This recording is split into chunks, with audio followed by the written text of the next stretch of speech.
Boa tarde, colegas, professores e tutores. O meu nome é Vanusa Schuster, eu sou estudante do curso de Pedagogia pela UFSM no Polo de 3 de Maio. Esse vídeo ele é uma proposta da disciplina de Seminário Entregador 3 e nele eu vou falar um pouco sobre a Base Nacional Comum Curricular, sobre os direitos de aprendizagem e os campos de experiência da educação infantil. Então, a Base Nacional Comum Curricular, ela é um documento que define as habilidades essenciais para todos os alunos da educação básica, incluindo a educação infantil. Então, todos os currículos das escolas, eles têm que ter os conteúdos da base incluídos nele. Então, o professor, no seu plano de aula, ele deverá incorporar esses conteúdos da base dentro da sua proposta de ensino. A BNCC ela estabelece 5 campos de experiência que são fundamentais para o desenvolvimento das crianças. O primeiro deles é o eu, o outro e o nós. O segundo é corpo, gestos e movimentos. O terceiro é traços, sons, cores e formas. O quarto, escuta, fala, pensamento e imaginação. O quinto, espaço, tempo, quantidades e transformações. Agora eu vou falar um pouquinho sobre cada um deles. O primeiro campo de experiência é o eu, o outro e o nós. Esse campo ele trata das experiências que estão relacionadas com a construção da identidade da criança, que são os conhecimentos que ele terá sobre si mesmo, as relações sociais que ele vai estabelecer positivamente com os professores, com os colegas e com as demais pessoas que ele tiver contato. E esse campo ele também vai tratar sobre o sentimento de pertencimento ao grupo e as relações de respeito também às tradições culturais. O segundo campo, então, é corpo, gestos e movimentos. Vai ser o campo em que a criança vai desenvolver as habilidades de exploração do espaço com o corpo e os movimentos que ela puder produzir a partir das brincadeiras e do faz de conta. É importante que a criança explore as diferentes linguagens, como a dança e a música, porque isso vai permitir que ela amplie as suas possibilidades de expressão corporal e valorize os enredos e movimentos das brincadeiras e do faz de conta. Terceiro campo, então, de experiência é traços, sons, cores e formas. É o campo que vai tratar das experiências das crianças em relação às diferentes manifestações artísticas, científicas e culturais. Essas experiências, elas são o contato da criança com a linguagem visual e musical. A criança nesse campo, ela vai desenvolver a escuta ativa e a criação musical, através da ampliação do seu repertório musical e do contato com objetos e instrumentos sonoros. Também é muito importante que as crianças tenham a possibilidade de explorar o campo visual, produzindo e analisando a arte, como o desenho, a pintura, a modelagem, a colagem e a fotografia. O quarto campo de experiência é escuta, fala, pensamento e imaginação. São as experiências que a criança vai desenvolver com relação à linguagem oral, que vão ampliar as formas de comunicação social, como as conversas, as cantigas populares, a contação de histórias pelo professor e pelas próprias crianças. Essas atividades elas vão estar relacionadas com a imaginação e com a representação. É nesse campo que serão trabalhadas as práticas cotidianas de uso da escrita, que é quando forem as situações que as crianças se arriscam a ler e escrever espontaneamente, que isso quando forem trabalhados em contextos significativos, situações de faz de conta. O último campo de experiência, então, é espaço, tempo, quantidades, relações e transformações. A construção das noções de espaço estático e dinâmico a partir da exploração corporal e dos objetos no espaço. Esse campo ele também trata das experiências que estão relacionadas ao tempo físico e cronológico.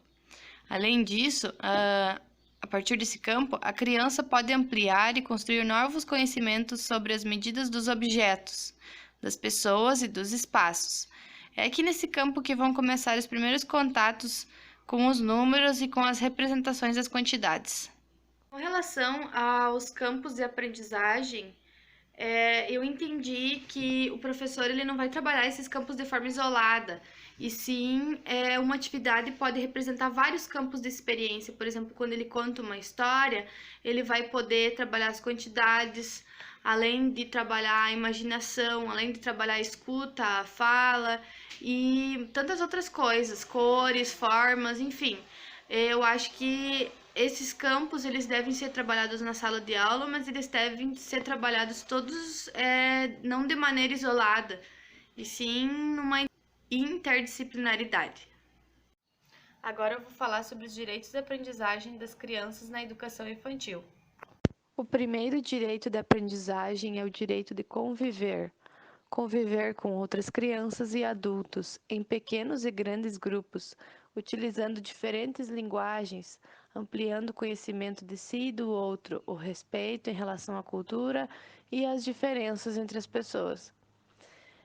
Esse direito ele pode ser garantido em situações de brincadeiras e jogos de interação, incluindo os momentos de organização da sala, dos brinquedos e das refeições, pois é nesses momentos que é preciso também pensar no outro e não somente em si mesmo.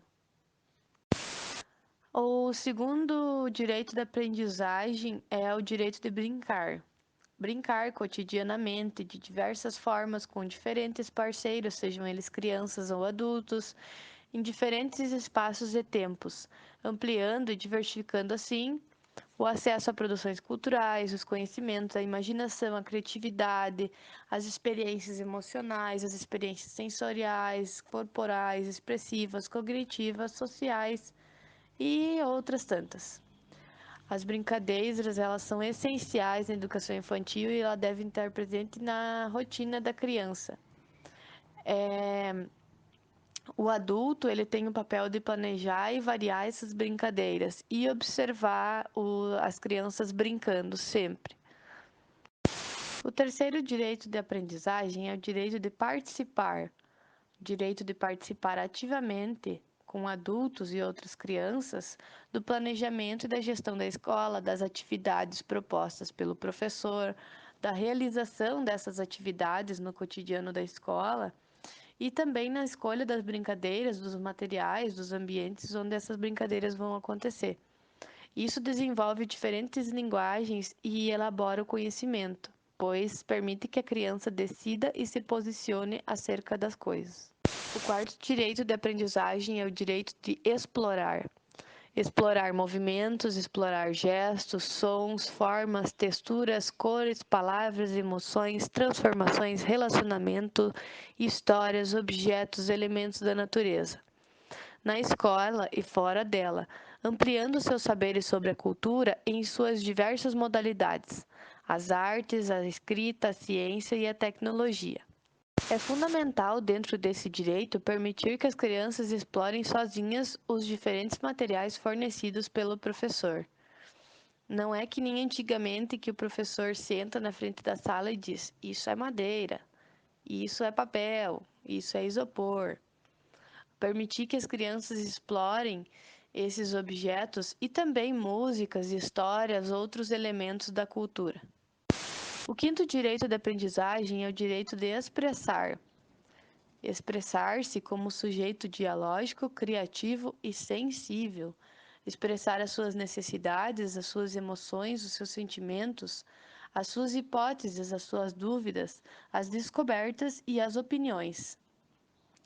Para garantir esse direito, o professor pode propor rodas de conversas que elas são imprescindíveis para que as crianças tenham esse direito garantido. E é importante que essas situações elas sejam frequentes, pois é ali que a criança vai se expressar a partir de diferentes linguagens. O sexto e último direito de aprendizagem é o direito de conhecer-se.